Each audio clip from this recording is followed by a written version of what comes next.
Si Charlotte de Turckheim se trouvait dans les locaux d'Europe 1, ce jeudi 20 mai, c'était pour faire la promotion de son nouvel ouvrage Le Dictionnaire de ma vie, dans lequel elle raconte des aspects de sa vie dont elle a peu parlé, notamment l'IVG qu'elle a subi lorsqu'elle était âgée de 15 ans.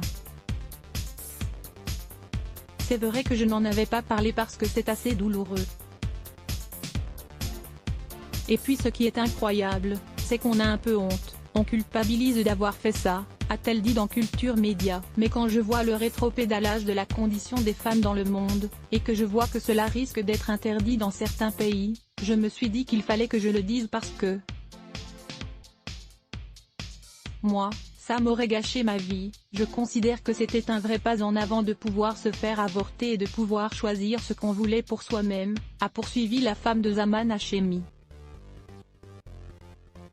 Le 4 avril dernier, une tribune publiée et signée par 343 femmes et personnes pouvant vivre une grossesse dans le journal du dimanche afin de réclamer l'allongement des délais légaux d'accès, au-delà de 12 semaines, note de la rédaction, à l'interruption volontaire de grossesse, IVG, en France. Un manifeste qui fait écho à celui des 343 en 1971. La comédienne de 66 ans n'a jamais caché l'histoire d'amour vécue à 15 ans avec Jean-Christophe Cambadély, ancien premier secrétaire du Parti socialiste, qui à l'époque, en avait 19. Est-ce de lui qu'elle était tombée enceinte? Non, non, ce n'était pas lui, a répondu en riant la mère de l'actrice Julia Piaton. Je me dis que, si c'était lui, ça aurait fait une affaire, a plaisanté le journaliste.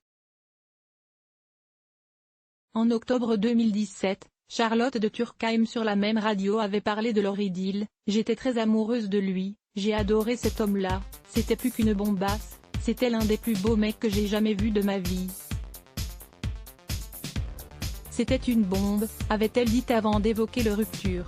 Il allait à une réunion trotskiste je ne sais plus où, et au dernier moment, il se dit que ce n'était pas possible d'emmener une fille qui s'appelait Anne-Charlotte de Turckheim.